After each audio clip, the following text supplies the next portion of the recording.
വർഷങ്ങളായുള്ള കാത്തിരിപ്പിന് വിരാമമിട്ട് കൊടകരയിലെ mini civil station യാഥാർത്ഥ്യമാകുന്നു.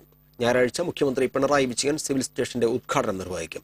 Kodakara ടൗണിന്റെ വിവിധ ഭാഗങ്ങളിലായി പ്രവർത്തിക്കുന്ന സർക്കാർ സ്ഥാപനങ്ങൾ ഒരേ കുടക്കീഴിലാക്കി ജനങ്ങളുടെ അലച്ചിൽ അവസാനിപ്പിക്കാൻ ലക്ഷ്യമിട്ടാണ് മിനി സിവിൽ സ്റ്റേഷൻ സ്ഥാപിച്ചത്. കൊടകര ടൗണിലെ ചാലക്കുടി റോഡിൽ ബസ് സ്റ്റോപ്പിന് സമീപം നേരത്തെ വില്ലേജ് ഓഫീസ് പ്രവർത്തിച്ചിരുന്ന സ്ഥലത്ത് 2 കോടി രൂപയോളം ചെലവിൽ നിർമ്മിച്ച കെട്ടിടത്തിന് 2 നിലകളുണ്ട്. കൊടകരയിലെ പോലീസ് സർക്കിൾ ഇൻസ്പെക്ടറുടെ ഓഫീസ്, വില്ലേജ് ഓഫീസ്, ചെറുകിട ജലസേചന വകുപ്പ് അസിസ്റ്റന്റ് എഞ്ചിനീയറുടെ office, KCB section office, ICDS office എന്നിവയാണ് തുടക്കത്തിൽ മിനി സിവിൽ സ്റ്റേഷനിലേക്ക് മാറ്റി പ്രവർത്തനം ആരംഭിക്കുന്നത്.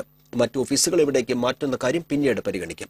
ഞായറാഴ്ച വൈകുന്നേരം 4-ന് നടക്കുന്ന ഉദ്ഘാടന ചടങ്ങിൽ റവന്യൂ മന്ത്രി E. ചന്ദ്രശേഖരൻ അധ്യക്ഷത വഹിക്കും. മന്ത്രിമാരായ G. Sudhakaran, SC Moideen, professor C. Raveendranath, Innocent MP, BD Devassy MLA തുടങ്ങിയവർ പങ്കെടുക്കും. ഗുരുവായൂർ ക്ഷേത്രോത്സവത്തിന്റെ മുന്നോടിയായി നടക്കുന്ന സഹസ്ര കലശത്തിന്റെ ഭാഗമായി ഹോമാഗ്നി തെളിയിച്ചു. തെക്കേ വാതിൽ മാടത്തിലും വടക്കേ വാതിൽ മാടത്തിലുമാണ് അഗ്നി തെളിഞ്ഞത്. തന്ത്രിമാരായ ചെന്നാസ് ഹരി നമ്പൂതിരിപ്പാട്